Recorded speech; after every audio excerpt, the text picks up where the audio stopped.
Hey everybody, it's Dr. Dost. Welcome back to my channel, Biblical Languages and Literature. If you haven't subscribed already, please be sure to subscribe to the channel, click the bell to be notified when I publish additional videos in this series, and be sure to hit the like button. Also, please be sure to share these videos through your social media accounts. I would greatly appreciate the support. All right, let's get into Daniel 1:8.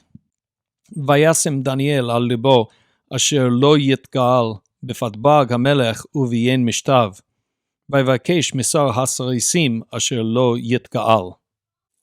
וישם דניאל על ליבו אשר לא יתגאל בפתבג המלך וביין משתיו, ויבקש משר הסריסים אשר לא יתגאל. וישם דניאל על ליבו אשר לא יתגאל בפתבג המלך וביין משתיו, ויבקש משר הסריסים אשר לא יתגאל. So the first word, vayasem, is a vav consecutive in the call of sin, yud, mem, which means, literally, when it stands on its own, then he put, then he placed. And that would be the literal meaning or the more common meaning of that word, and he placed. So the yud prefix, third masculine singular. The vav obviously makes this a vav consecutive when it precedes the prefix of the prefix conjugation.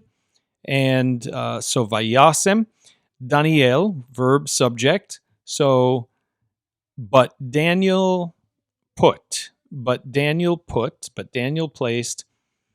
And then we get the expression al libo, which can literally be translated either on his mind or to his mind. Al can, especially in later biblical Hebrew, can mean either on or to. You see this in Palestinian Arabic as well.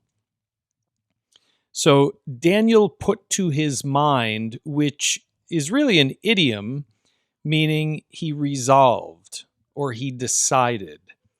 So, but Daniel decided, asher, that, lo yitga'al.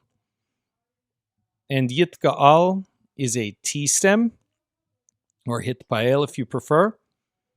Third masculine singular prefix conjugation.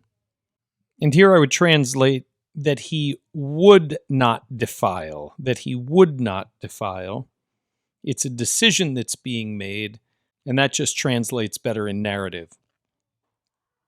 That he would not defile himself, because it's a T stem, here it's reflexive, that he would not defile himself, the root being gimel, aleph, lamed, okay, this root can also mean to redeem in the Hebrew Bible. But if you go over to the lexicon, you'll see that there is a second entry for gimel, aleph, lamed, and in the T stem. It's rare, shows up in the Dead Sea Scrolls, but really in the Hebrew Bible only once, to defile oneself. But it does occur in the other stems, as you can see here, the other binyanim if you prefer.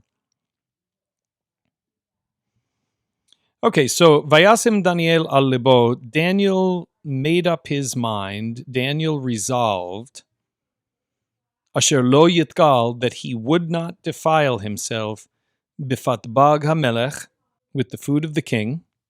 And so fatbag is a construct.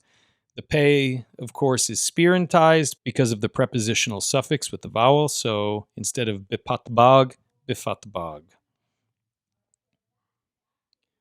Uviyain, and with the wine of. Yain is going to be a construct here.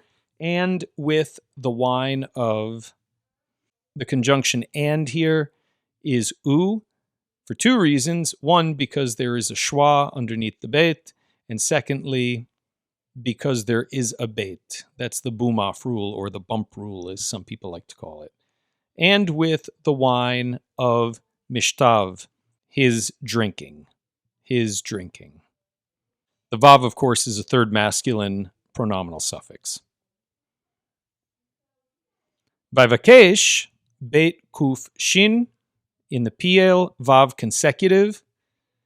Now, when you have a yud as a prefix with a schwa underneath it, the yud generally will not receive a dagesh in the Hebrew Bible. So you'll notice on vayasem, you have a yud prefix with the vav consecutive before it, and yud gets a dagesh.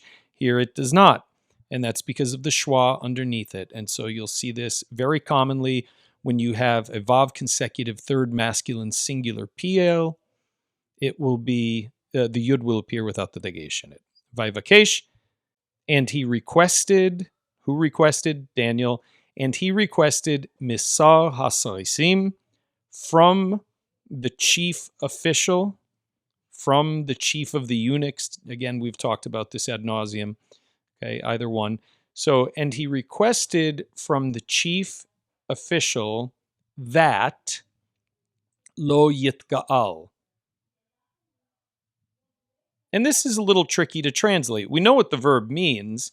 He requested that he would not defile himself. It seems that he was requesting permission so that he wouldn't have to eat and drink what the king provided so as to defile himself. But the language is a little bit elliptical here. So, Vayasem Daniel al libo, asher lo yitgal befat bag hamelech, uviyen mishtav, vayvakesh Masorah HaSarisim, asher lo yitgal. In the next video, we're going to go through the Masorah and the cantillation pattern to see how they help with reading and interpreting the text. See you next time, everybody.